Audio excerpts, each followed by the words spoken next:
de presença da aula de hoje. Estamos gravando, tá? Maravilha. Então, pessoal, olhem só. Na aula passada a gente tinha criado um problema, né, com o uso dos delays, onde eu tinha dado aí 2, 3 soluções para vocês, né? Vou mostrar a solução mais clássica, que não considera o uso de informações de estado nenhuma, né? Que seria essa daqui. Só para relembrar, né, que a gente fazia os LEDs piscarem. Agora ele botou alguma coisa diferente ali para gente. Que fazia os LEDs, né, piscarem em conjunto, né? Eu tinha 2 conjuntos de LEDs aqui, lembrando. O LED vermelho e verde atuava como um conjunto, o amarelo e o azul atuando como um segundo conjunto, né? De acordo com um padrão pré-estabelecido de comportamento, que era o enunciado do exercício, né? Então, basicamente, eu disse aqui que vermelho e verde, né, como um conjunto, piscam a cada 2 segundos, e o azul e o amarelo, como um conjunto, piscam a cada 3 segundos. Por enquanto, a gente está fazendo uma padronização bem simples, né? Eu só estou falando liga e desliga a cada 2 segundos, e não fiz um sequenciamento maior, de um padrão mais complexo de ligação, tá? Aí, de novo, né, pessoal, lembrando, todos esses padrões aí vão se refletir de uma maneira ou de outra depois em ligação de determinados dispositivos, acionamento de um motor de passo, tá? O envio de uma informação via interface serial, algo do tipo, tá? Então a gente está modelando com LEDs comportamentos que aos pouquinhos depois, bem mais para frente, a gente vai usar para outros dispositivos mais interessantes, certo? Então temos que olhar esses exemplos dos LEDs aqui, apesar de daqui a pouco vocês já encherem o saco de mexer com LED, né, com um pouquinho mais de cuidado. Bom, maravilha.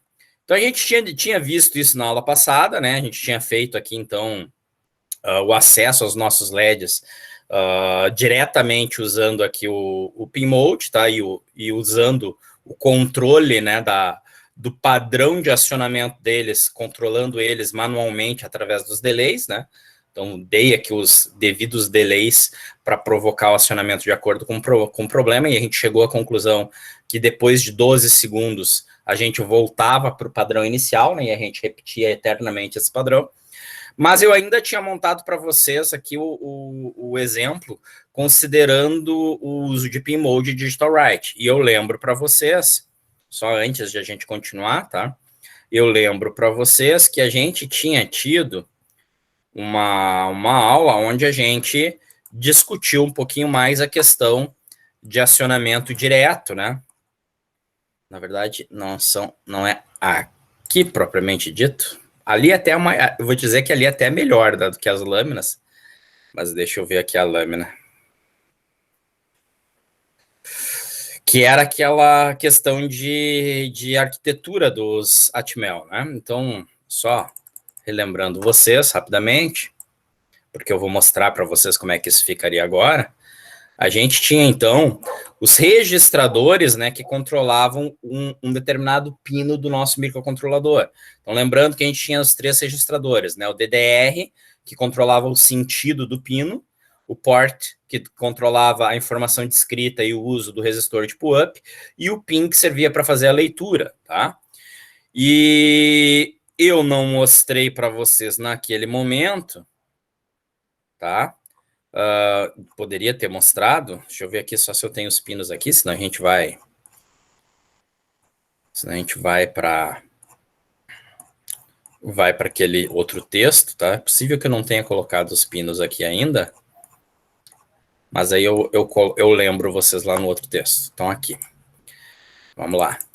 Então, gente, quando a gente tem a possibilidade de fazer o acesso direto, tá? A gente tem a possibilidade de fazer um controle muito mais apurado da operação, sem usar o Pin Mode, sem usar o Digital Write, tá? E aí o que a gente tem que levar em consideração, obviamente, é primeiro o uso dos operadores, tá? Que se vocês leram aquele meu material, vocês viram ali que eu falei, né? Os operadores binários, as questões de operações binárias e mascaramento, né? Que é o operador e ou exclusivo em inversão binária, tá? Que a gente vai usar para conseguir isolar um bit, para setar um bit, para resetar um bit, basicamente, tá? E mais ainda, né? Eu coloquei para vocês que tinha uma associação entre os pinos do Arduino e os pinos físicos, né? As portas que controlam as portas que controlam efetivamente esses pinos lá no nosso microcontrolador Atmega. Então, por exemplo, os pinos indo do pino 0 até o pino 7, todos eles são controlados pela porta conhecida como porta D. Cada um dos pinos é um bit da porta, né? Então, por exemplo, o pino 4 aqui é o bit 4 da porta D. Então, essa representação que eu estou mostrando aqui para vocês indica isso, tá?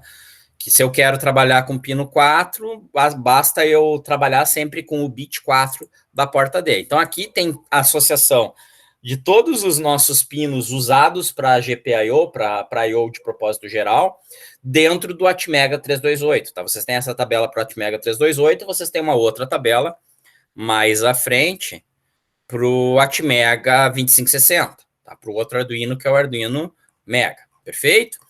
Para nós, a gente está interessado nesse momento, aqui no Atmega 328, que é o que a gente tem aqui rodando, né, pessoal? Que é o nosso Arduino Uno, maravilha, que é o que está aqui, né? E eu quero só mostrar para vocês rapidamente como é que eu conseguiria fazer o mesmo software, só que agora fazendo a substituição do meu digital write, do meu pin mode, pelo acesso direto ao microcontrolador, tá? E notem que a gente está usando aqui os pinos indo do pino 2 até o pino 5, o que pela nossa tabelinha aqui significa na prática que nós vamos usar a porta D do bit 2 até a porta D no bit 5. Então, eu consigo, trabalhando do bit 2 ao bit 5, controlar aqueles 4 pinos de interesse que eu tenho ali. Maravilha? Então, voltamos aqui ao nosso exemplo. Eu vou copiar o código aqui do delay, porque os delays não vão ser alterados, tá? Só vou alterar a forma de acesso aos pinos. Tá? Então, vou copiar isso daqui tudo. Vou colar aqui, vou botar aqui, né, uma solução com acesso direto, por assim se dizer. Tá, só um segundinho. Só vou comentar aquela anterior lá, porque eu estou escrevendo tudo no mesmo trecho de código. Isso aqui eu não preciso. Bom, isso aqui eu vou manter ali, mas não seria estritamente necessário. Tá.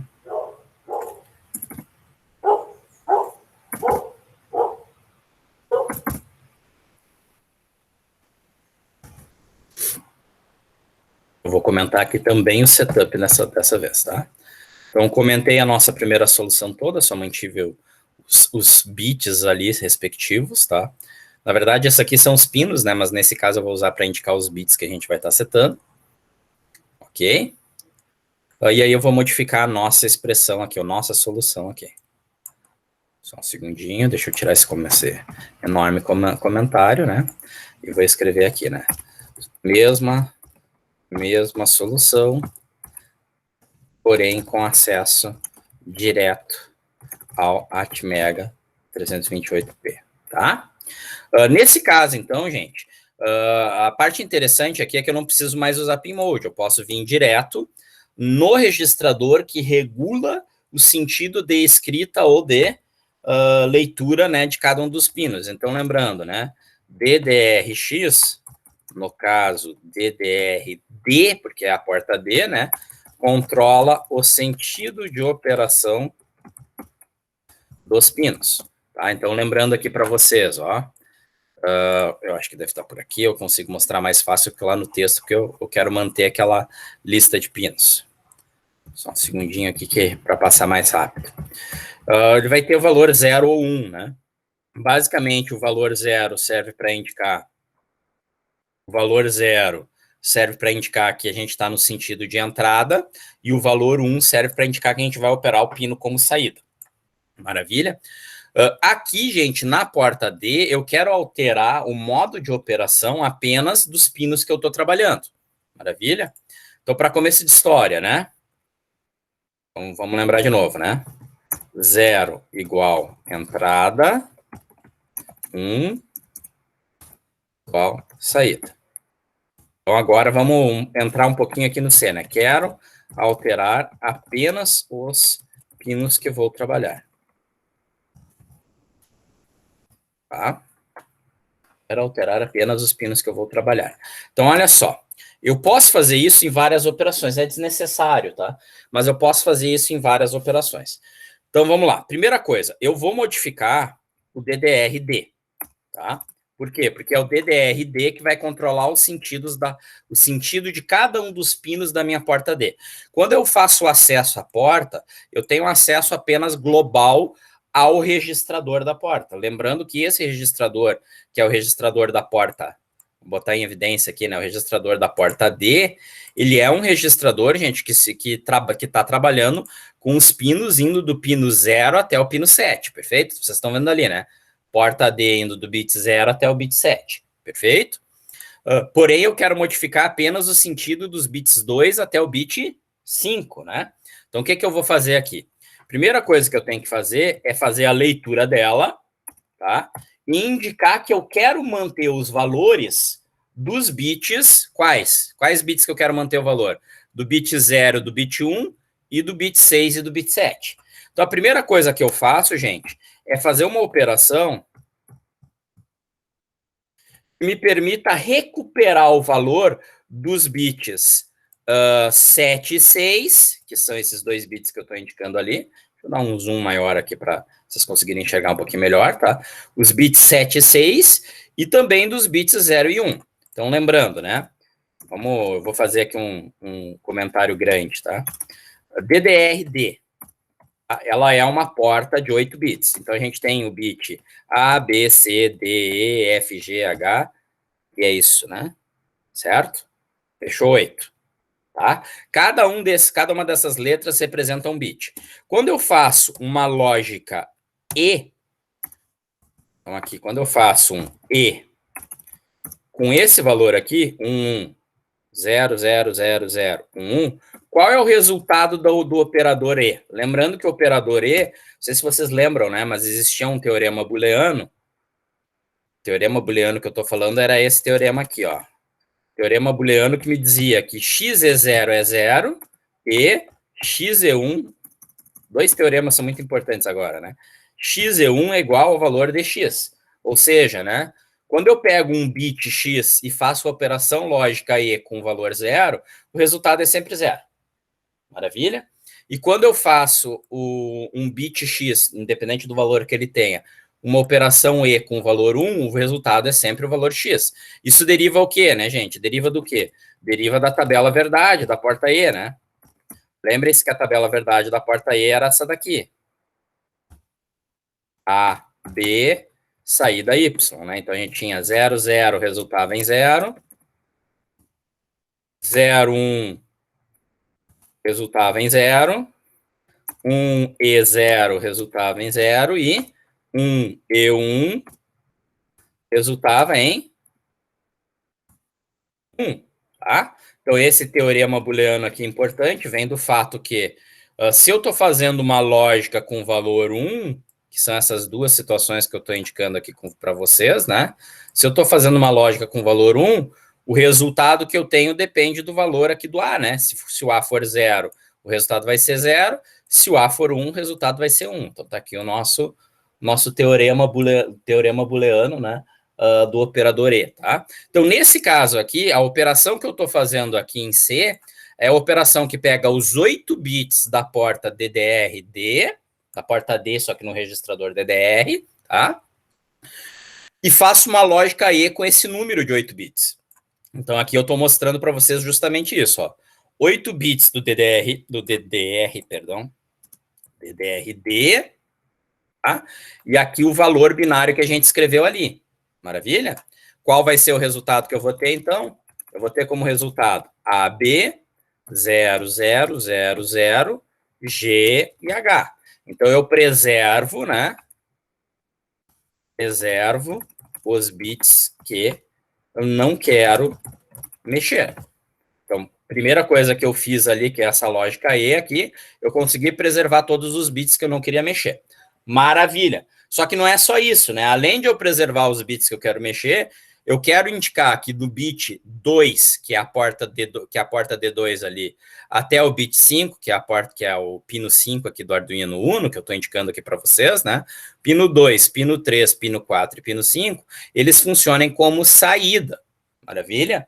Então, além de eu pegar os bits que eu não quero, eu vou fazer mais uma operação agora, que vai ser uma operação OU, onde eu vou fazer a operação OU agora com esse padrão binário.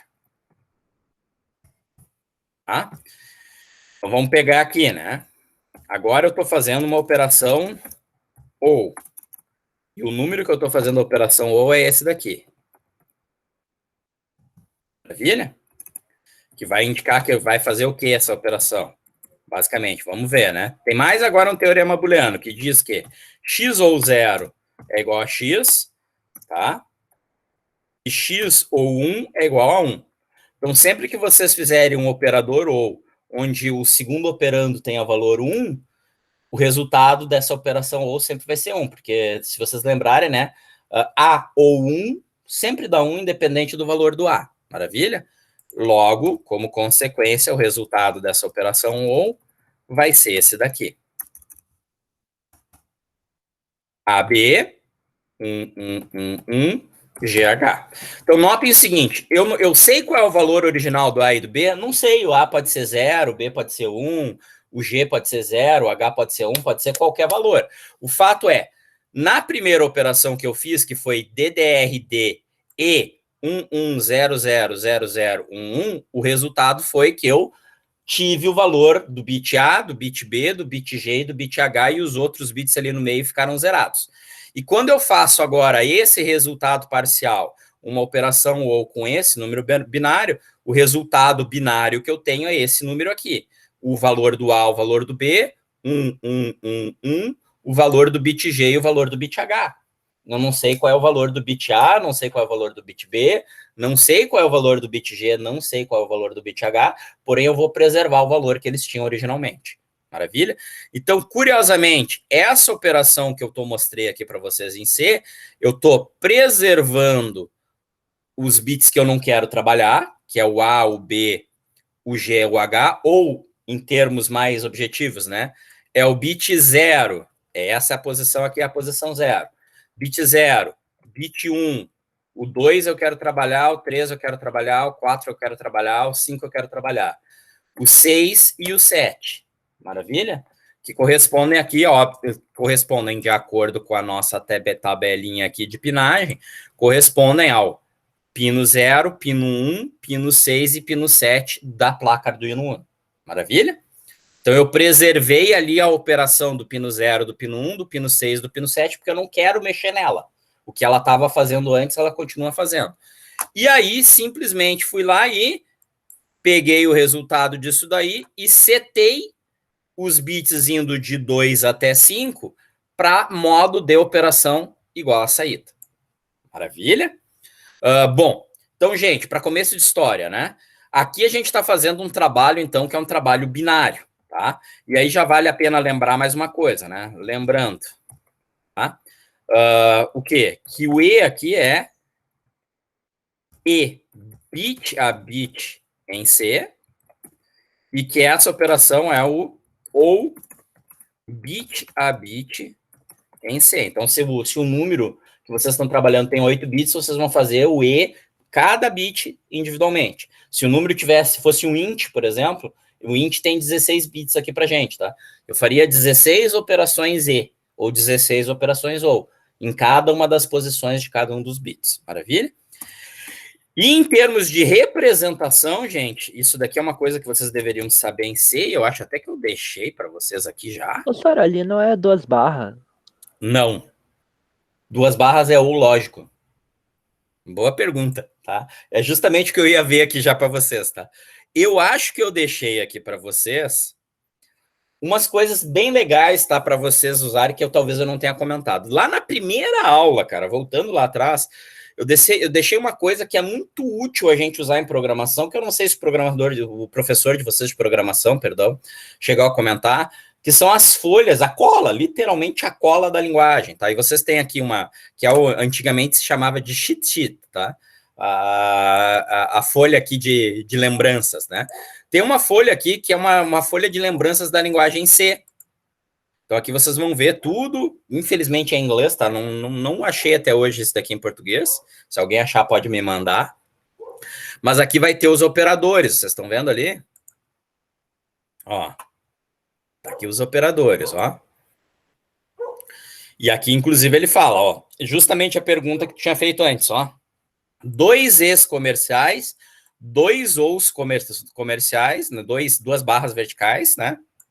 E o exclamação. São operadores lógicos. O operador lógico em C, ele procura avaliar se algo é verdadeiro ou falso. Ele não avalia o resultado bit a bit. Basicamente, em C, falso é igual a 0 e verdadeiro é diferente de 0. Perfeito? Então, na verdade, ele não avalia bit a bit, ele avalia o valor e a operação lógica. Então, por exemplo, se fosse A, E comercial B, eu estou fazendo a avaliação lógica do A e B, que significa que se o A for verdadeiro e o B for verdadeiro, o resultado da operação é verdadeiro. Tá? Depois eu posso mostrar isso daqui um pouquinho mais, tá? Mas, em suma, vocês têm essa folhinha aqui indicando todas essas digamos assim, essas dicas básicas da linguagem C, tá? Além disso, pessoal, eu tinha já deixado para vocês aqui uma aula, um material, falando sobre literais, como é que eu escrevo números na linguagem C. E aí vocês têm os decimais aqui, deixa eu aumentar aqui o zoom, né? Vocês têm os decimais, os literais em decimal, vocês têm os literais em octal, que vocês nunca ouviram na vida, talvez, os literais em hexadecimal, que talvez alguém já tenha dito, e os literais binários, que é o que eu estou mostrando para vocês, tá? Então, como é que começa o literal? Primeiro, o que é o literal? O literal é um valor que eu estou escrevendo. 135, 135. Não é uma variável, entendeu? É uma constante que eu escrevi. Isso a gente chama de literal dentro da linguagem C, tá? Só que eu posso escrever essa constante em base 10, em base decimal, 135, ou eu posso escrever essa constante, por exemplo, em base hexadecimal, 0xFF, que é 255. Ou eu posso escrever uma constante em binário, 0b, 110011, que nem eu fiz ali antes. Maravilha? Então, quando eu fiz isso daqui, pessoal, quando eu faço isso, 1111, eu estou escrevendo aqui número 15 em binário. Ou eu poderia também escrever assim, ó, tanto faz, tá? 15 em binário. Ou eu poderia escrever assim, 0xF. Número 15 em hexadecimal. Ou ainda, né, 0xF. Eu normalmente se usa a letra minúscula, tá? Até acho estranho esse X maiúsculo, mas funciona. Ok? Então, olhem o que eu fiz aqui. Eu fiz a lógica, o operador binário lógico e o operador binário lógico ou. E, além disso, escrevi o literal em binário. Escrevi um número binário, literalmente, tá? Bit a bit, tá? Então, aqui tinha essa questão de literais. A questão de operadores, talvez eu não tivesse deixado ainda, eu acredito que eu realmente não deixei. Eu vou deixar uma aula ali, só para lembrar a vocês dos operadores, tá? Mas, basicamente, se vocês leram aqui o meu material, e eu não queria sair daqui, mas vou sair. Se vocês leram ali meu material, vocês viram ali que eu comentei os operadores também, tá? Por isso, gente, vocês não podem deixar de ler esses textos que eu deixo para vocês, tá? Leiam. É um pequeno livro que está sendo deixado ali para vocês, ó. Tá aqui os operadores binários, né? E aqui eu vou mostrando os resultados desse operador, tá? Ok? Então é isso que eu fiz aqui, é só para explicar direitinho o que eu fiz, tá? Então vamos lá. Deu para captar o que significa esse código aqui, então, pessoal? Pergunta se ficou alguma dúvida até então. Dou-lhe uma. Dou-lhe duas. Dou-lhe três. Então, entendo que vocês compreendem o que está sendo feito aqui. Então, resumindo, né? Basicamente, o que eu fiz? Configurei os pinos indo do bit 2 até o bit 5 para operar como escrita, né? Então, é o que eu vou escrever aqui, ó. Configuro os pinos Assim, configuro os pinos 2 a 5 para operarem em modo escrita sem alterar o modo dos demais pinos. Perfeito? Tá aí o nosso comandinho. Então, gente, ao invés de eu ter esses 4 pin modes que eu tinha aqui, né? Pin mode azul output, pin mode amarelo output, pin mode verde output, pin mode vermelho output, eu faço esse comando aqui que faz as 4 operações em um único ciclo, né? Tá? Então eu posso agora vir aqui e apagar os pin modes. Eu só vou deixar os comentários para vocês poderem depois entender o que foi feito, tá? Na hora que eu postar esse código. Bom, assim como o DDR serve para controlar o sentido, de novo, né? A gente tem o port X para escrever na porta ou configurar o PUP, que a gente ainda nem mexeu na resistência de PUP, e eu tenho o PIN para fazer a leitura, a gente ainda nem fez leitura, tá? Então eu vou mexer só no port D, que é o registrador correspondendo à porta D, que é a porta que controla os pinos aqui da placa Arduino Uno, indo do 0 ao 7. Tranquilo? Como é que eu vou fazer isso daqui? Eu quero mexer no valor dos pinos, indo do pino 2 até o pino 5. Tranquilo? Então, olha só que bonito. É desnecessário eu fazer o que eu vou fazer agora, tá? Mas igual eu vou mexer neles, tá? São as etapas, eu tenho agora 4 digital writes, né? Então, agora, ó, vou modificar o valor dos pinos 2 a 5. Sem alterar o valor dos demais pinos. Perfeito? Muito semelhante ao que a gente fez antes, ó. Só que agora, ao invés de usar o DDR, eu vou usar agora o port D. Perfeito? Então, lembrando, né, gente? DDR, DDRX, né? Dependendo se é DDRA, DDRB, DDRC, DDRD, DDRF, tá? E assim vai, tá? Controla o sentido da operação. Port serve para escrever, tá?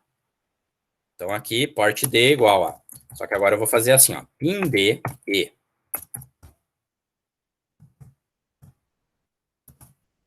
Ou...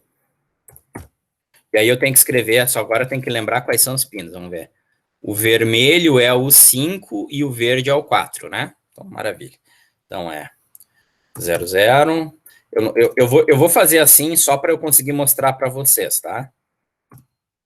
Depois eu tenho que alterar esse valor, tá bom? Ok? Isso, gente, essa operação aqui, onde vocês estão vendo aqui o underline vai 0 e 0, tá?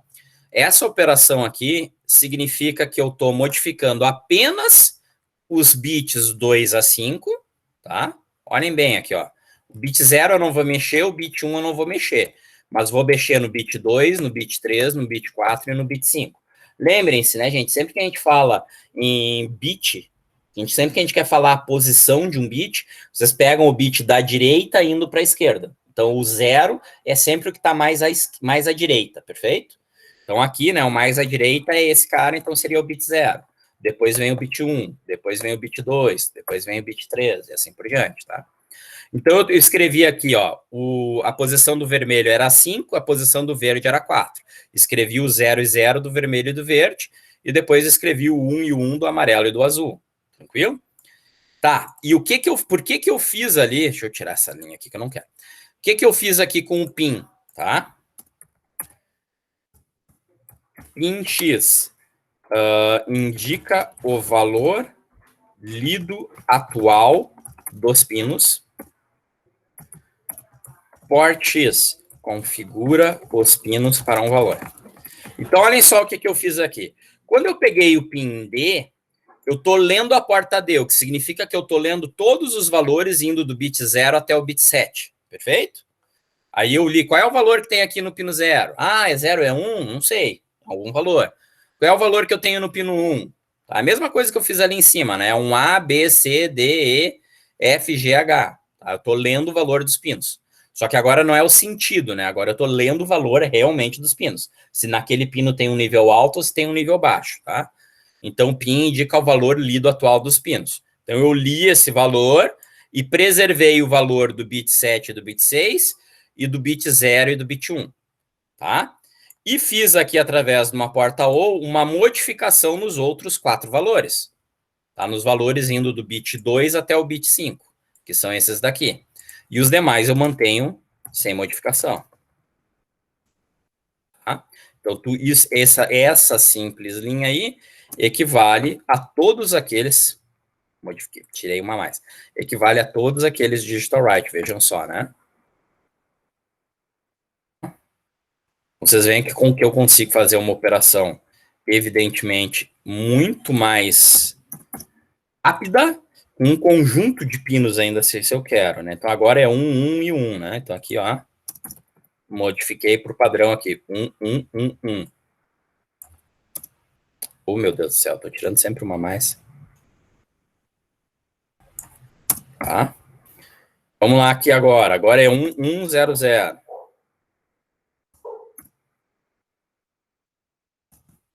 Ó, vamos lá de novo, né? Bit 7 e bit 6 eu não mexo. Os outros bits é 1, 1, 0, 0. Bit 1 e bit 0 eu não mexo. Então tá ali. Então refletir esses 4 digital writes e assim por diante, tá?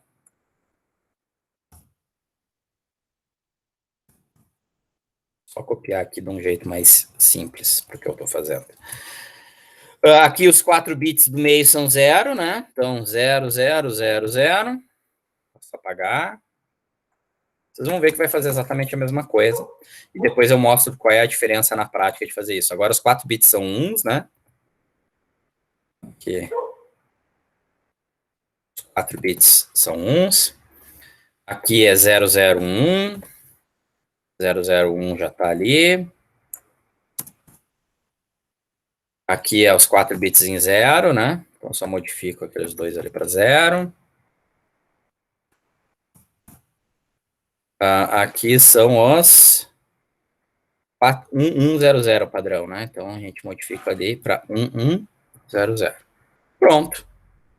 Fiz as 8 etapas, que eram as etapas necessárias para eu repetir o ciclo. Vou mostrar aqui para vocês que funciona. Tá? Funciona tudo, igualzinho que a gente tinha feito antes, inclusive aqui em termos de monitor serial, tá? Olha, ó, ligou os dois, ligou os 4, desligou, estão vendo?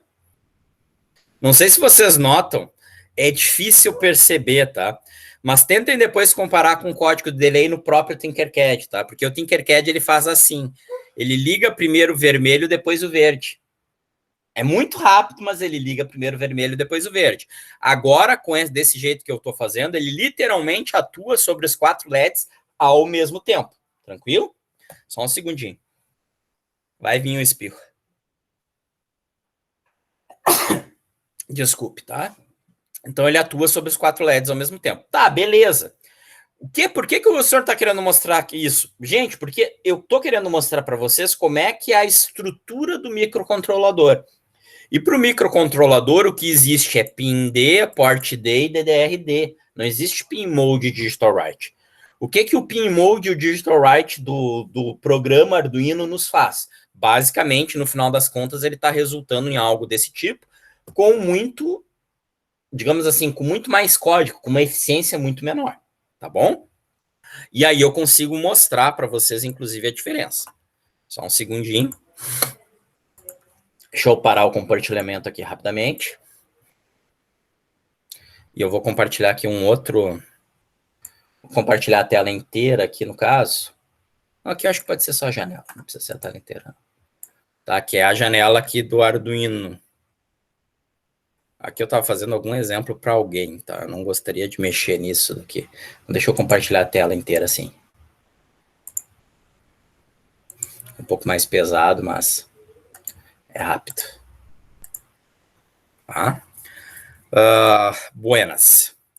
Eu criei aqui um programinha aqui para o nosso Arduino, tá? Eu vou setar ele para trabalhar com o Arduino Uno. Cadê? O Arduino Uno, vocês estão vendo aqui, né? Estou setando para o Arduino Uno, tá? E eu vou primeiro colar aquela nossa solução inicial com delay, tá, gente? Então, eu vou pegar ela inteira ali e vou colar ela. E aí a gente vai observar o tamanho de código que vai dar. Eu não estou ainda me preocupando com velocidade, tá? Eu só vou falar com vocês literalmente, do tamanho do código. Então tá ali, ó. Os pin modes, né? Os delays, exatamente o que a gente fez, né? Maravilha? Eu vou só mandar compilar. Vamos mandar, deixa eu ver aqui a opção de compilação completa. Tá? Vou mandar compilar só para vocês verem, tá? Não vou salvar nada. Que ele está fazendo a compilação, tá? E aí o que eu queria mostrar para vocês, que nesse caso é uma bobagem praticamente, tá? Mas que o resultado desse nosso programa aqui, gente, foi que o programa ocupou 2.720 bytes, ou cerca de 8% do espaço que a gente tem para armazenar programas. Quase 10%, né? Um décimo da nossa memória. 2.720 bytes para esse programinha que só faz piscar LED, tá? Usando, obviamente, o pin mode e o digital write. Agora vamos pegar a versão segunda que a gente tinha feito, que está aqui. Vamos pegar a versão agora com os DDR. E olha que tem coisa ali que eu poderia otimizar mais que eu não otimizei, tá? Os delays, por exemplo. Dá para gerar um código bem melhor do que o que eu fiz, tá? Mas, de novo, né? É um primeiro exemplo. Então, 2.720 bytes, né, pessoal? Vamos ver agora a versão alternativa. Aqui, né, setup, papapá, port D. Vamos compilar de novo. Não quero salvar nada. 2.208 bytes. Então a gente saiu de quanto mesmo? 2.720, né? 2.720 bytes. E só por não usar PinMode e por não usar Digital Write, gente, a gente economizou aqui 500 bytes. Aí vocês vão dizer, bah, mas tanto trabalho para isso? Sim, notem que eu não mexi no resto da estrutura do programa Arduino. Se eu mexo ainda aqui no delay, se eu mexo aqui na porta serial, cara, o nosso programa sai desses 3 kilobytes ali, que era 2.700, quase 3K, tá? Ele vai sair para menos de 1K. Maravilha? E a gente faz exatamente a mesma coisa. Qual é a diferença? A diferença é eu aprender a usar o microcontrolador diretamente, aprender como o microcontrolador trabalha, tá?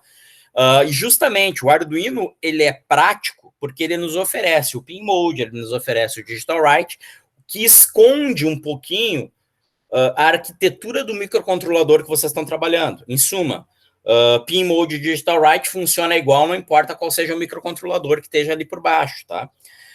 Porém, quando a gente entende o microcontrolador que a gente está trabalhando, a gente consegue fazer coisas muito melhores em termos de eficiência de código, e aí eficiência como ocupação de memória, como velocidade de execução, do que se a gente usa esse alto nível do Arduino. Tá? Mas, em compensação, a gente tem que aprender os detalhes do microcontrolador e, aos pouquinhos, ao longo do ano, a gente vai aprender, evidentemente, esses diferentes detalhes. Tá? Então, já mostrei para vocês que tinha um impacto, e olha que é uma coisa bastante simples, né? Um impacto bem razoável para um código tão simples quanto o que a gente está mexendo, ok? Ficou alguma dúvida até o momento em relação a isso tudo, gente? Eu não queria deixar sem esse exemplo para vocês, tá? Porque senão eu ia me esquecer. E eu já consigo postar aqui para vocês, aula hoje, dia 15, né? Vou só ativar a edição aqui. Eu já consigo postar para vocês essa versão alternativa do código, né? Então, aula de 15. Tá? Página. Aqui, primeiro código, exemplo, val, né? Uso de GPIO direto. Tá? Aí eu colo o códigozinho ali, vocês têm isso aí pro resto dos tempos. Maravilha. Tá. Voltando lá, então. Ok, então a gente mostrei aqui uma segunda versão, né? a gente fez a mesma coisa, agora a gente vai trocar o jeito realmente de fazer as coisas, tá? Então eu vou comentar tudo aquilo lá. Eu tenho que comentar todo o código. Aqui. Aqui também. Vou comentar tudo.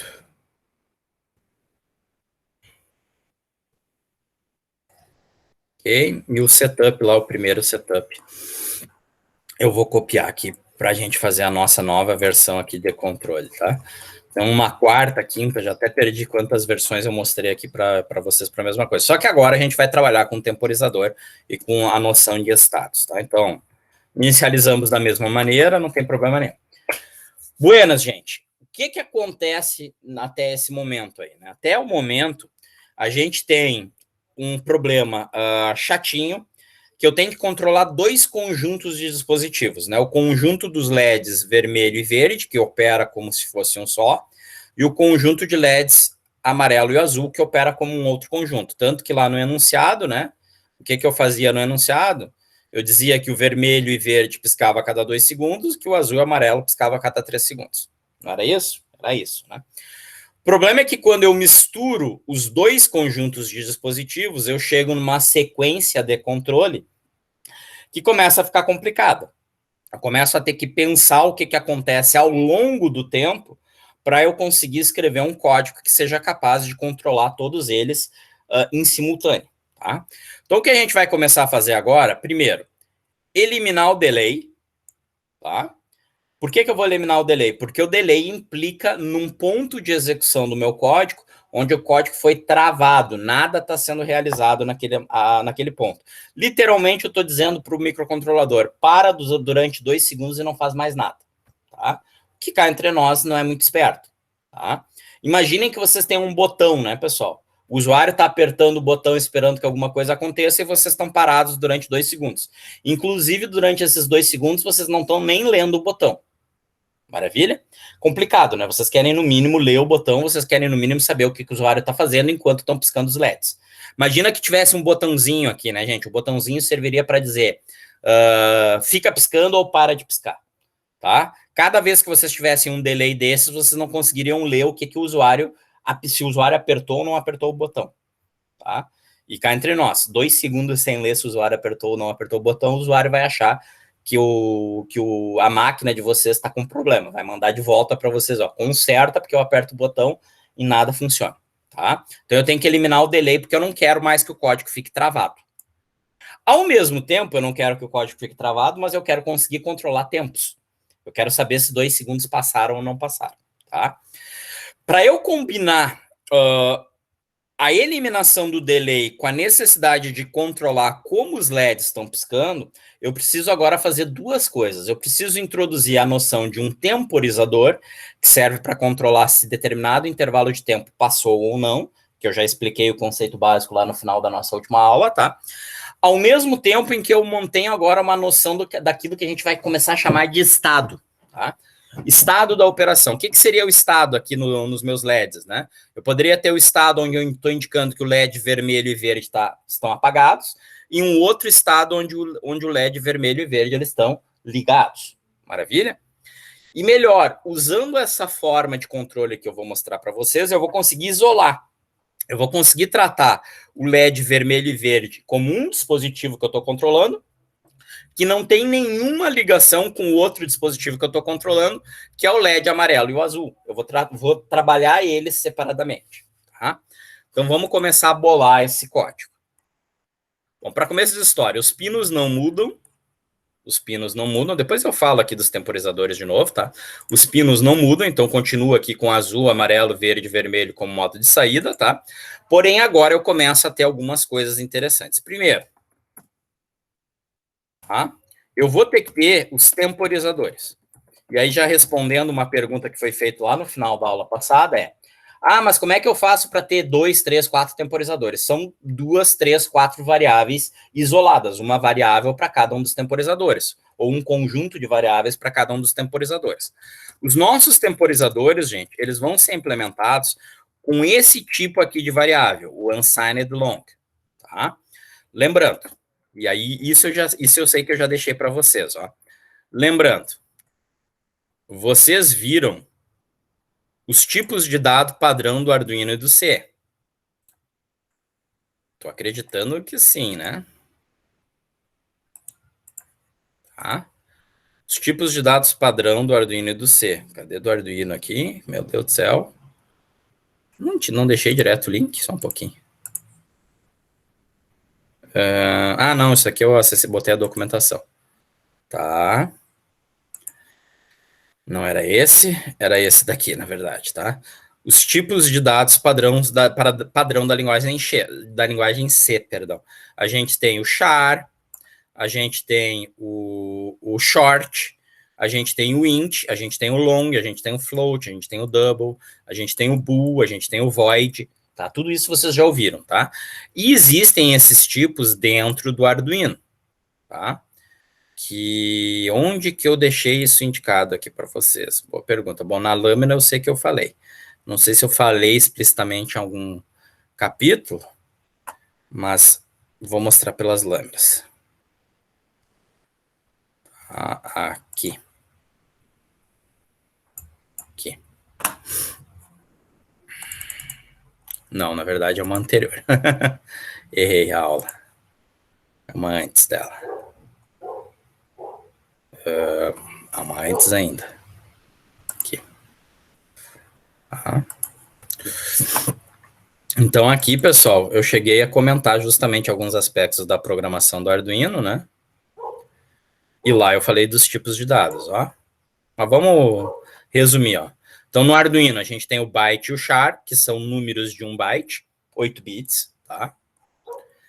E aqui eu tenho um resumo que é melhor de falar, né? Então eu tenho o bool, que é uma variável, uma indicação de valor que vai ocupar um tamanho de 1 byte, ou 8 bits, se vocês preferirem, tá?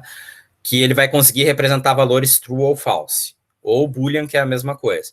Eu vou ter o tipo byte, que é um número de 8 bits com valores indo de 0 a 255. Eu vou ter o tipo char, que é um número de 8 bits indo de menos 128 a 127. Parênteses. Pô, menos 128 a 127, professor, char não é para caractere? É. Mas strings e caracteres na linguagem C são números. Perfeito? Então, o char representa valores de menos 127 a mais, menos 128, perdão, a mais 127, mas eu posso também dizer que é uma letra. Tá? Quando a gente falar de strings um pouquinho mais, eu comento isso. Eu tenho o short e o int, que são a mesma coisa no Arduino, são números de 16 bits, tá? Capazes apenas de representar valores de menos 32.768 a mais 32.767. Se vocês estiverem trabalhando com variáveis do tipo int e o resultado deu 40.000, ralou. Porque o maior valor que o int dentro do Arduino é capaz de trabalhar é o valor 32.767. Perfeito, gente? Cuidado, tá?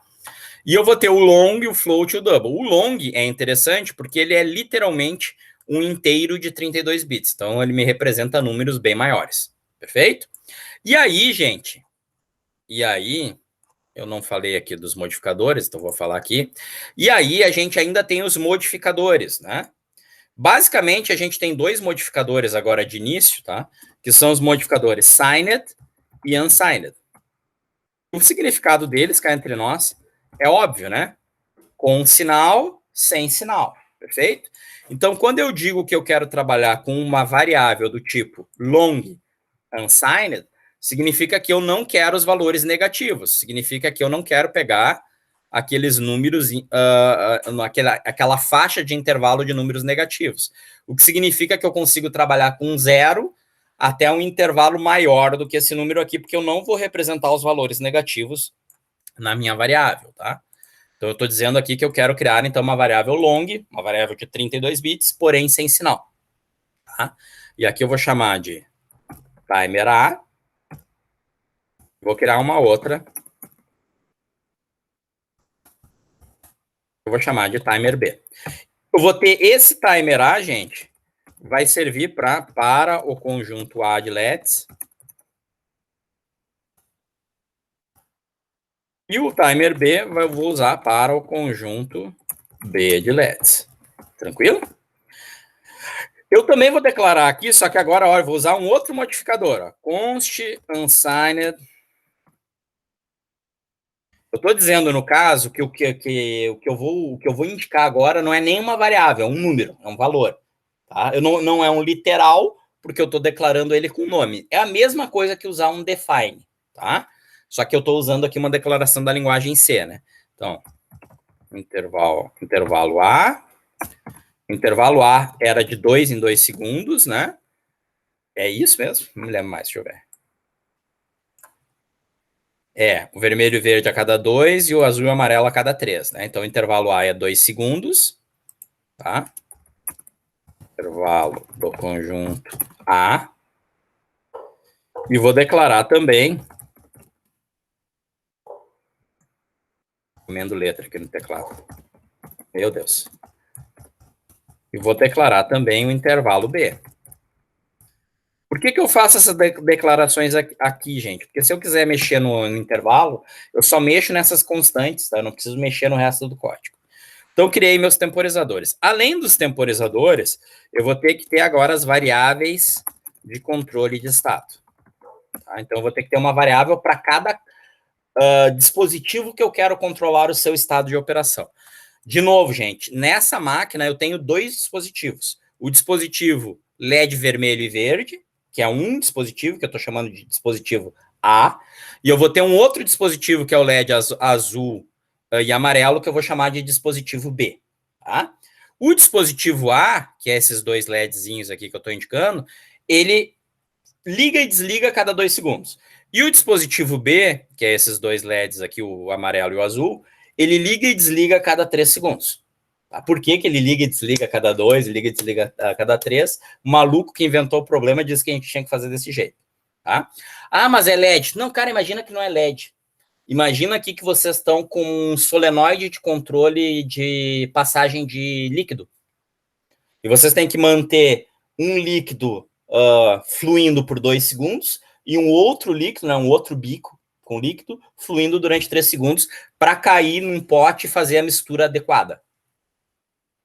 Deu para captar o que é uma alternativa que é o LED? A ação é a mesma, tá? O solenoide a gente abre ou fecha. A gente liga ou desliga. Maravilha? Só que aqui eu teria 2 conjuntos, 2 bicos aqui com líquidos diferentes. Aí vocês vão me dizer, bah, professor, ninguém faz isso. Não, já teve trabalho de graduação ali do tecnólogo em automação, onde aluno meu foi fazer isso como trabalho de estágio dele, né, na automação, no caso. Ele foi fazer a automação de uma máquina para mistura de produtos químicos de limpeza. E aí o que ele tinha que controlar? Exatamente o quanto aproximadamente, não é exato, porque é pelo tempo, né? Mas o quanto aproximadamente ia de um determinado produto químico e de um outro determinado produto químico para formar o produto que era vendido ou utilizado no final.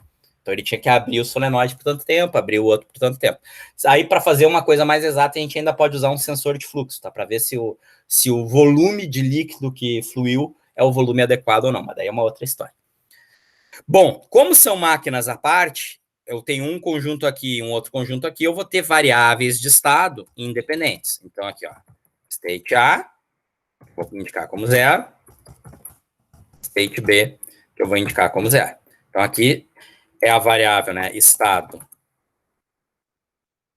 do conjunto A, e aqui é estado do conjunto B. E eu já iniciei elas com valor 0.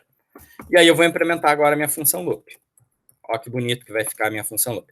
Vai fazer exatamente a mesma coisa que a gente fazia antes, tá? Só que olhem só agora.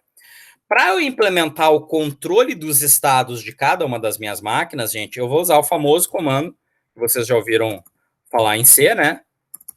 É o comando switch. E eu vou controlar a operação das minhas máquinas usando a variável de estado. Então, eu vou ter um switch para o A e um switch para a máquina B. Maravilha? Tá. Beleza toda, isso daqui funciona. E só funciona porque a gente não vai usar delay. Se a gente usasse delay, isso daqui não funcionaria desse jeito, tá? Então, a gente tem que eliminar. Para usar o controle por estados, a gente tem que eliminar o delay. Tá? E é justamente isso que a gente vai fazer. Então, aqui eu tenho controle da máquina A, e aqui eu tenho o controle da máquina B. E essas minhas máquinas aqui são as máquinas mais simples que existem na face da Terra. Estado 0 é desligada.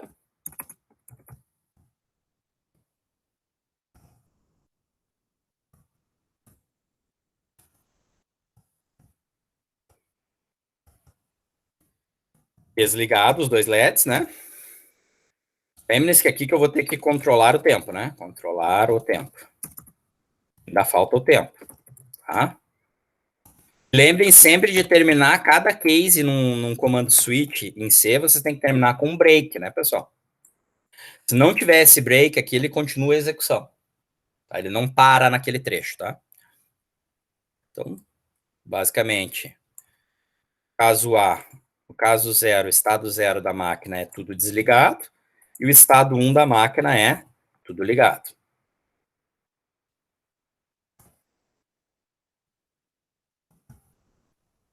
Máquina bem simples, né? Ou tá ligado os LEDs ou estão desligados os dois LEDs. Não tem mais nada a ser feito, tá? Mesma coisa eu vou fazer depois na máquina B. Só que agora vamos nos concentrar no seguinte, tá? Eu tô com a máquina no estado 0. O estado 0 dos dois LEDs aqui é os dois LEDs desligados. O meu enunciado diz que eles devem ficar 2 segundos desligados e 2 segundos ligados. Eles ficam piscando a cada 2 segundos. Maravilha? Consequentemente, eu tenho que verificar se durante 2 segundos a minha máquina permaneceu nesse estado 0 desligado. E isso agora eu vou fazer através do meu temporizador, tá? Então eu não fiz isso daqui antes, eu poderia, na verdade isso daqui é o que a gente chama de variáveis globais, tá? Normalmente as variáveis globais a gente declara antes do seu uso, maravilha? Então aqui, vou até botar isso daqui, né? Variáveis e constantes globais. Mais para frente, gente, eu vou brigar com vocês porque eu vou falar de escopo, tá? O que é uma variável global e o que é uma variável local. Vocês têm que ter a noção, isso é programação C, isso aqui não tem nada a ver com microcontroladores, tá? O que é uma variável global, ou seja, que ela pode ser usada por várias funções, e o que é uma variável local, ou seja, uma variável que só vale naquele trecho em questão, tá? Ou naquela função em questão. E o escopo em C, ele é bem chatinho, tá? As regras do escopo. Mas, em suma, essas são variáveis globais que eu posso usar tanto dentro da função setup, quanto dentro da função loop. Então, a primeira coisa que eu vou fazer, vou iniciar os temporizadores, tá? E para iniciar os temporizadores, eu vou usar o meu relógio. Então, lembrando aqui da brincadeira toda, tá? Milis, pessoal, é uma função do mundo Arduino, que é um relógio. É como se vocês tivessem, brincando assim, é como se a placa do Arduino tivesse um reloginho, tá? Que está indicando quanto tempo passou. Essa forma de medição de tempo que a função milis nos retorna é uma forma de medição de tempo que funciona da seguinte maneira. Quando a gente inicia a execução do programa, o tempo inicia em 0. E aí, conforme o programa segue executando, esse tempo vai aumentando. Tá? Essa função aqui, milis, vai me retornar quanto tempo passou desde o início do meu programa em milissegundos. Perfeito? Então, indica quanto tempo passou desde o início da execução em milissegundos. Tranquilo? Então, basicamente, o que eu fiz aqui com esses dois comandos é, qual é a hora atual? Ah, é essa, qual é a hora atual? Ah, é essa, maravilha. Marquei o instante inicial.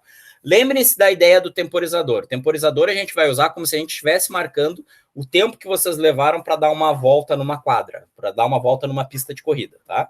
Como é que a gente faz isso com um relógio normal, né? Eu tenho que, basicamente, eu olho a hora que é agora, marquei lá, agora são 5:04. Maravilha? E fico vendo quanto tempo levou para vocês completarem aquela volta. Basicamente é algo do tipo que a gente vai fazer, tá? Só que nesse caso, que é o meu temporizador, o que eu estou querendo fazer realmente é um alarme. Eu quero avisar para vocês lá na pista se vocês já estão correndo há 5 minutos. Então, como é que eu faço isso? Ah, agora são 7:05. São 7:05, perdão, são 17:05. Perfeito? 5 horas e 5 minutos. Aí, como vocês começam a correr dentro lá da pista, né? Eu marquei no meu papel aqui, uma coluna chamada timer A e uma outra coluna chamada timer B. Eu marquei no meu papel aqui qual é o momento que eu passei a controlar o tempo da volta de vocês, o tempo do cara A e o tempo do cara B. Maravilha? E de vez em quando eu olho o meu relógio. Eu vou ficar olhando o meu relógio para ver se passou 5 minutos ou não e avisar vocês. Como é que eu olho o meu relógio? Eu olho o meu relógio da seguinte maneira. Dentro de um if, para saber se eu tenho que avisar vocês não. Vocês ou não. Então, para eu olhar o relógio, eu consulto ele. Então, lembrando, milis é olhar o relógio. Tá, pessoal? Milis é olhar o relógio. Olhei a hora do relógio. Como é que eu sei se passou 10 minutos para eu avisar que vocês estão correndo a 10 minutos? Eu tiro a diferença da hora atual, isso daqui é a hora atual, menos o intervalo que eu comecei a marcar o início da volta de vocês. Então, milis menos timer A. Então, isso daqui, gente, é hora atual menos o início da volta. Então, deixa eu ver se eu consigo... Na verdade, eu escrevi isso daqui em cima. Ó. Marca a hora inicial, basicamente é exatamente isso, né? Então, vamos lá. Vamos escrever, né? Hora atual menos início da volta. Então, isso é a mesma coisa que milis menos timer A. Maravilha? Mas eu quero saber se a hora atual menos o início da volta de vocês deu os 10 minutos, deu intervalo de controle. Para saber se passou do intervalo de controle, milis menos timer A maior que o intervalo de controle. Basicamente é isso que eu vou fazer aqui. Então, com isso daqui eu estou perguntando, ó, hora atual menos o início, passou os 10 minutos? Ah, o início é 5 e 5, 17 e 5, né? Agora é 17 e 7, 17 e 7 menos 17 e 5, em suma, 5 horas e 7 minutos, menos 5 horas e 5 minutos, deu maior que 10 minutos? Sim ou não? É isso que eu estou perguntando. Se sim, o que eu vou fazer? Primeiro, né? Bah, acabou então esses 10 minutos, vou anotar de novo para ver quando passa 10 minutos. Então, reinicio o temporizador. E inicio minha marcação de tempo. Primeira coisa que eu fiz. E segundo, se eu já passei aqui no caso da máquina os 2 segundos que eu tinha que passar com a máquina desligada, basta eu agora trocar o estado e passar para a máquina ligada. Maravilha? E é exatamente isso que eu vou repetir aqui no outro caso.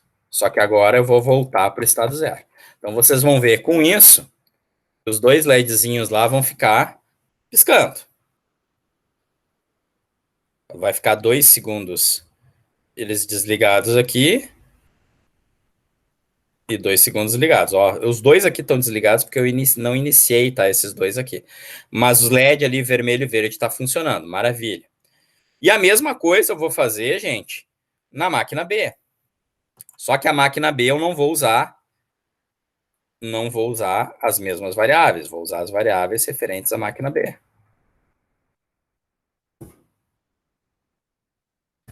Então, aqui, né? Desligada, não é o vermelho e o verde, né? O amarelo e o azul. Ambos começam desligados. Tá? Deixa eu tirar esse comentário aqui. Agora não é timer A, né? É o timer B, porque agora não tem nada a ver com a outra máquina, tem a ver com essa, né? E é o intervalo B, o timer B, e é o estado da máquina B. Aí em seguida eu ligo elas. Amarelo. Ligo a máquina B, né? 0. Azul. 0. E vejo de novo o temporizador, né?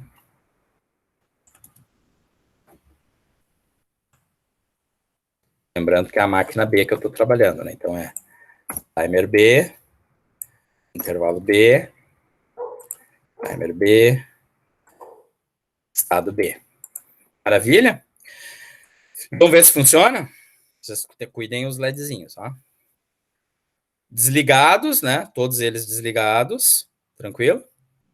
Aí vai ligar o vermelho e o verde. Tá bem lentinho, né? Ligou. Em seguida vai ligar o amarelo e o azul.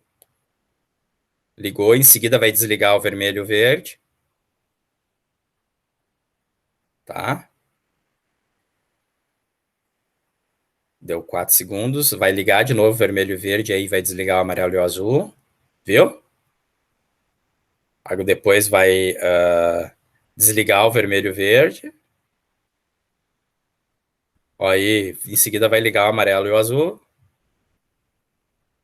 Viu? E aí, o que aconteceu? Eu não estou pensando agora, gente, como é que os 4 LEDs funcionam em conjunto, né? Como é que a máquina A e a máquina B funcionam juntos. Eu estou agora pensando individualmente elas. Eu estou pensando só na máquina A, que está aqui, separado do controle da minha máquina B, que está aqui. Por que isso funciona? Porque agora vocês têm que ter a noção que a gente está executando esse código aqui milhares de vezes por segundo. Na verdade, dezenas de milhares de vezes por segundo, tá? Então, na verdade, gente, esse if aqui, se eu estou no estado zero da máquina A, obviamente, tá? Esse if aqui está sendo executado milhares de vezes por segundo para verificar se o intervalo lá realmente passou os 2 segundos que deveria passar, tá? Então, na verdade, o meu controlador aqui de tempo de volta é um controlador neurótico, né? Ele fica olhando o relógio toda hora, perfeito? Ele faz isso com tamanha velocidade que ele consegue fazer o controle da máquina A parecer que está sendo feito ao mesmo tempo que o controle da máquina B, porque a gente não consegue perceber a diferença de tempo nesse caso. Tranquilo?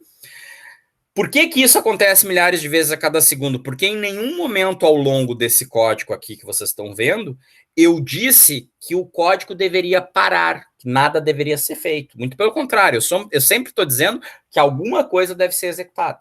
Tranquilo?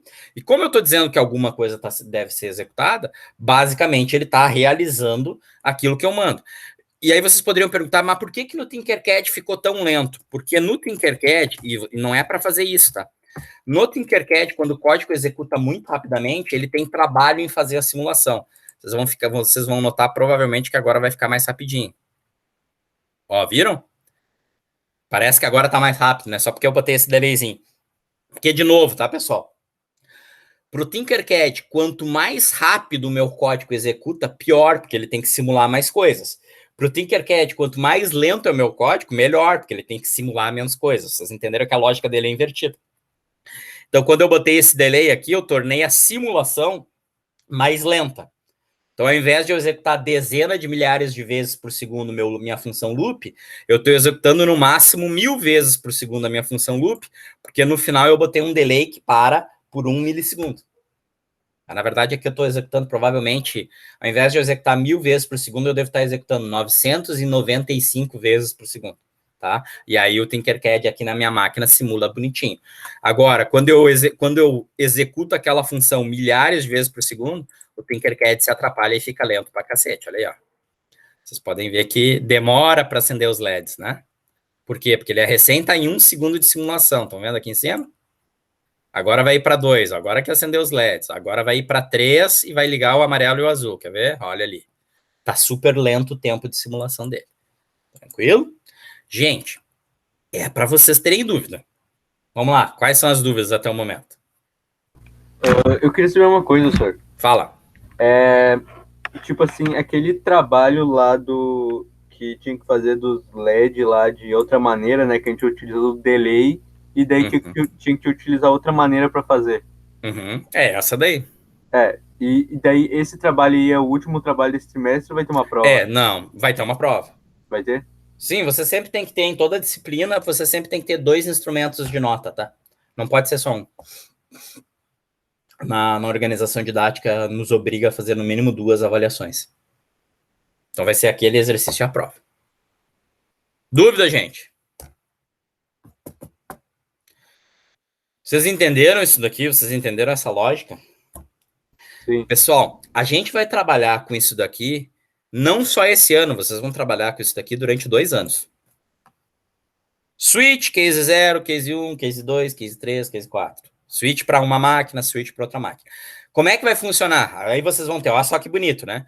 Vocês vão ter um switch para os LEDs, um switch para um motor, um switch para um display de cristal líquido, tudo funcionando ao mesmo tempo, só que em estágios diferentes de controle, perfeito? E ao mesmo tempo, em seguida, a gente vai introduzir o conceito de entradas, de botões. Então, além de fazer o controle das máquinas, o acionamento das minhas máquinas, a lógica de operação das minhas máquinas, eu vou também fazer a leitura das entradas, que a gente ainda não colocou. Então, adivinha o que a gente vai fazer? A gente vai botar botões, perfeito? E com os botões a gente vai começar a modificar o comportamento dessa maquinazinha. Tranquilo? Então, esse é o conceito dos temporizadores e esse é o conceito de controle por estados. Qual é a vantagem de controle por estados? Eu consigo separar o controle de dispositivos que são independentes uns dos outros. A máquina tem que controlar o motor ao mesmo tempo que ela controla lâmpadas. Perfeito? São coisas diferentes, um não afeta o outro, consequentemente, são switches diferentes. Essa vai ser a regra, tá? Se o dispositivo A não influencia o dispositivo B, então eu coloco eles em switches distintos. Maravilha? Agora, se os dois têm que trabalhar em conjunto, bom, aí eu tenho um problema. Aí eu vou ter um switch case para os dois ao mesmo tempo. E aí eu vou ter que ver quais são os momentos, né? Quais são os estados de operação, tá? Quais são os padrões de acionamento. A gente vai começar a modelar isso por sequenciamento dos LEDs, tá? Vou querer que um conjunto de LEDs faça uma operação e o outro conjunto faça outra. Maravilha? Bom, além disso, pessoal, a gente introduziu aqui o conceito de temporizador, que vocês vão ver, vão se acostumar, é bem simples. Em seguida, mas eu vou deixar vocês ainda mastigar isso daqui nas próximas aulas, tá? Eu vou, em seguida, mostrar para vocês que o temporizador nosso aqui é fantástico, é excelente, é maravilhoso, porém ele tem um problema, que é o fato que o milis, ele é um número do tipo unsigned long, tá? E o maior valor que a gente consegue representar com unsigned long, maior valor que o milis me retorna, é esse valor aqui, 2 elevado na 32 menos 1. Maravilha? Então, aqui eu teria que pegar 4 bilhões e alguma coisa, tá? Esse número aqui é gigantesco. Posso calcular aqui para vocês rapidinho. Tá? Mas é 4 bilhões e alguma coisa. Deixa eu ver aqui. 2 elevado na 32, né? 2 elevado na 32 menos 1. Deixa eu ver se eu consigo ler esse número aqui. 295, 967, 4 bilhões, 294 milhões, 967, 295. Esse número aqui, gente, é igual a esse daqui. 4, bom, eu vou botar aqui o ponto só para botar a divisão, tá? Perdão, 4 ponto. 4 ponto. 294 ponto. 967 ponto. 295. Então, de novo, né? 4 bilhões, 294 milhões, 967.295 milissegundos.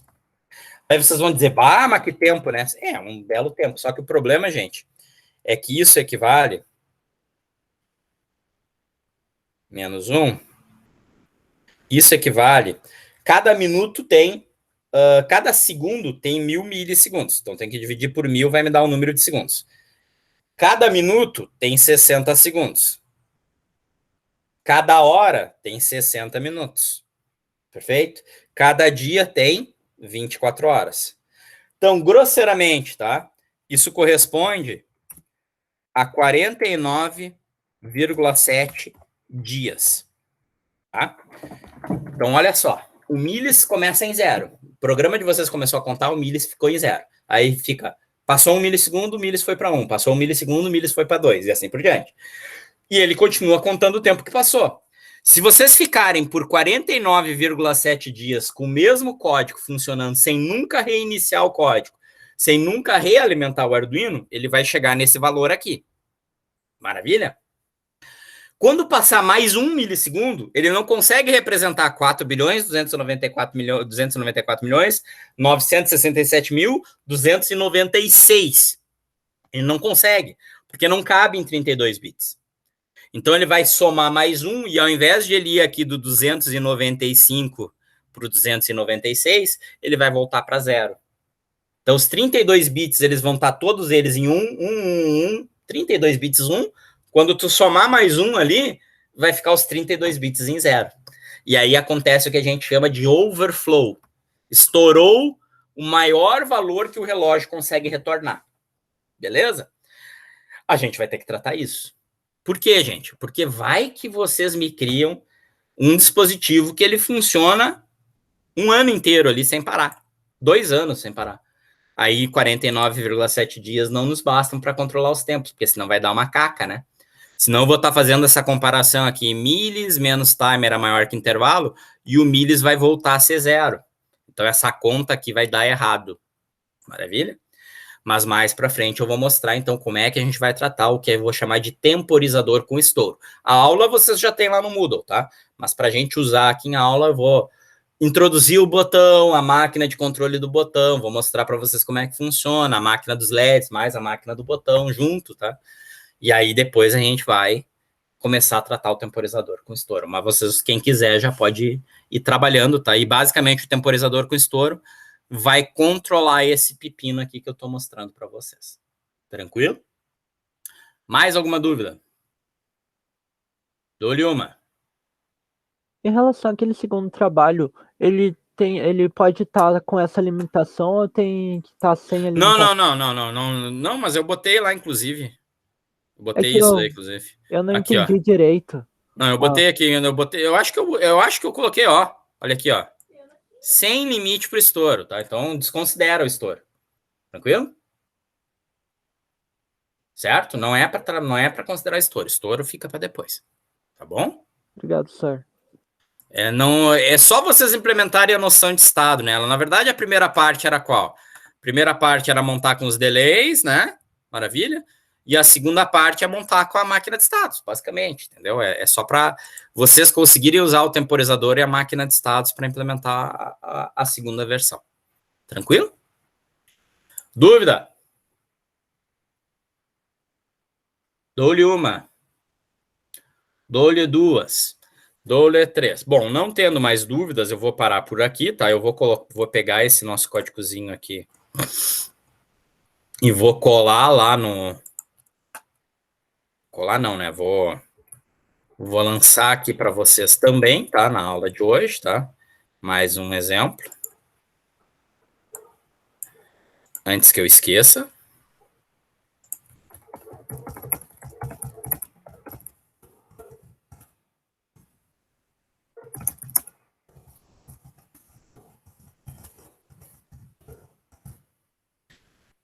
E aí vocês já têm um segundo modelo, tá? E por hoje é isso, tá, gente? Se não temos mais nenhuma dúvida, era isso, a gente encerra por aqui hoje, tá bom? Ok? Era isso, gente. Vou parar a gravação aqui. E por hoje é isso.